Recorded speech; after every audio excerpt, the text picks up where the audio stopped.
Olá!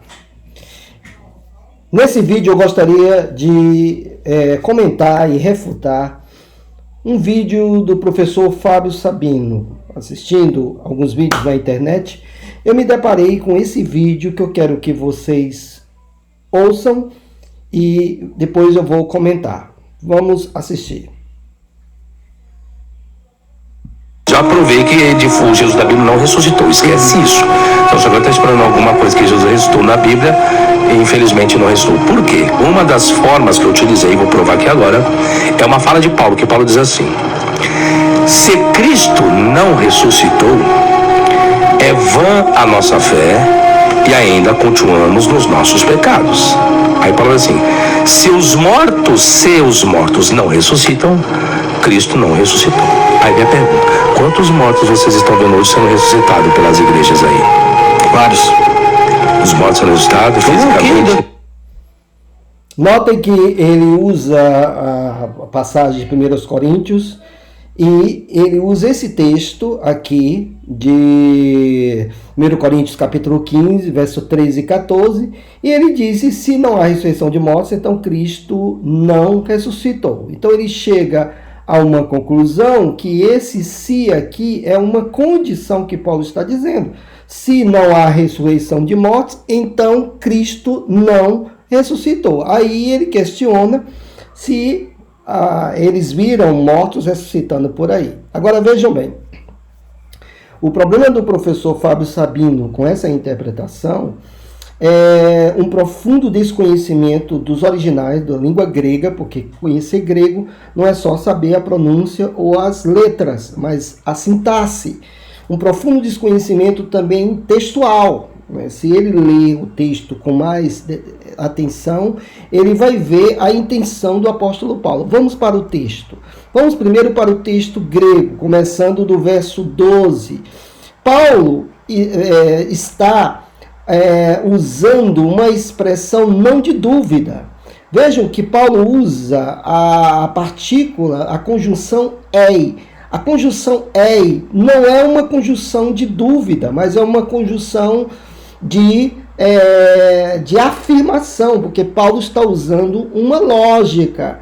Ele, veja bem, é como se dissesse: já que Cristo é pregado, que ressuscitou dos mortos, veja bem, se Cristo é pregado, ou já que Cristo, seria melhor a tradução assim, porque esse ei aqui não é um ei condicional, não é uma oração condicional, é uma oração explicativa.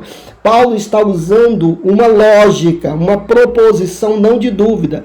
Já que Cristo é pregado, que ele ressuscitou, como alguns dizem, vejam bem, ele usando a lógica, como alguns dizem que não há ressurreição dos mortos, como alguns dizem que não há ressurreição dos mortos. Então, vejam que Paulo usa no verso 12 a partícula grega ei, não é ean, é a partícula ei, não de dúvida, mas é de afirmação, Então, ele começa dizendo que se Cristo é pregado, que ele ressuscitou dos mortos. Por que ele está falando isso?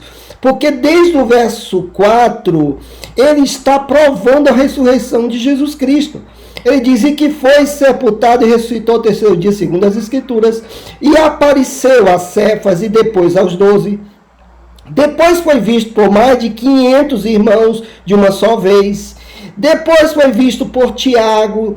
Afinal, depois de todos, foi visto também por mim. Ele é uma testemunha ocular. Aí então, no verso 12, ele tenta usar a lógica dizendo: se Cristo, aqui o ei, se Cristo é pregado, que ressuscitou dentre os mortos, como alguns dizem, não haver ressurreição dos mortos. Então, ele está colocando como proposição de lógica que Cristo ressuscitou, ao contrário do que o professor Sabino diz. Aí ele diz no verso 13: e se não existe ressurreição dos mortos, nem Cristo ressuscitou, ou seja, Cristo não ressuscitou. Em outras palavras, Paulo está dizendo que é um absurdo Cristo não ressuscitar, diante das provas que ele demonstrou, que os apóstolos viram, mais de 500 irmãos viram, Tiago viu e ele mesmo viu. Então Paulo está provando que os mortos ressuscitam. Essa conjunção aqui não é de dúvida. O professor Sabino, ele usa como se Paulo estivesse colocando algo como dúvida. Eu vou colocar agora um texto para mostrar o que é uma conjunção de dúvida na mesma epístola de Coríntios. 1 Coríntios capítulo 10, verso 28, Paulo, vou colocar o texto em grego aqui, Paulo usa uma conjunção de dúvida, que é o ean.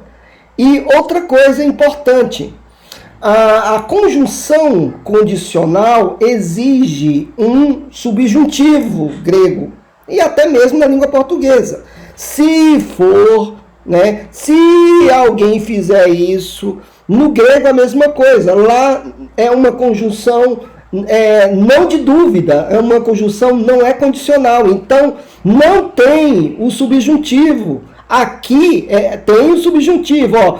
Paulo está dizendo, se alguém vos disser, se alguém vos disser, isto é idolatria, né? Isso é idolatria, não comais por causa da lembrança e da consciência, porque a do Senhor é a terra e a sua plenitude. Então Paulo diz, se alguém vos disser, é subjuntivo, né? Se alguém vos disser, aí sim é uma conjunção condicional que é totalmente diferente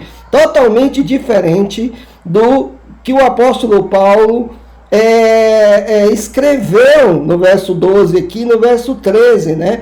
Ei, de anastas necron, sim, é presente, não é subjuntivo, porque não é uma conjunção condicional. E se não é a ressurreição dos mortos, Cristo não ressuscitou, nem Cristo ressuscitou. Então, Paulo está usando uma lógica para dizer que é tão certa a ressurreição de Jesus que ele comprova que há ressurreição dos mortos.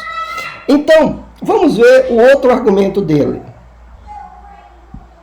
Direto. O Rodomiro não teve visão, aparece um monte. Então o que acontece? Essa é uma fala de Paulo. Paulo coloca isso em xeque-mate. Se os mortos não ressuscitam, logo Cristo não ressuscitou. Você vai ter ressurreições dentro da Bíblia. Aí tem um outro probleminha agora, quer ver? A Bíblia está escrita assim, ó. O homem está ordenado a morrer uma vez, vindo depois disso o juízo. Quantas vezes Lázaro morreu? Duas. Mas não está escrito que é uma vez só?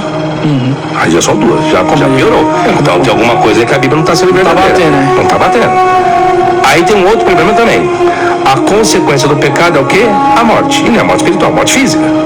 Todos morreram fisicamente na Bíblia? Não. Então temos pessoas que não morreram fisicamente. Elias, Enoque, foram transladados. Cadê a morte? Não tiveram.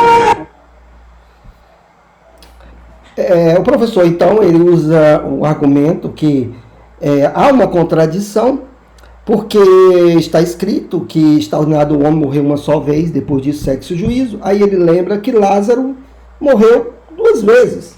Ele cita também que o preço do pecado é a morte, né? A morte é o juízo de Deus lá desde do Gênesis, e ele cita Elias, ele cita Enoque. E aí, então, ele diz que há um problema, é como se ele dissesse, há uma contradição, mas não há contradição, professor Sabino, porque isso é milagre. O que é milagre? Milagre é Deus intervir nas suas leis físicas e espirituais.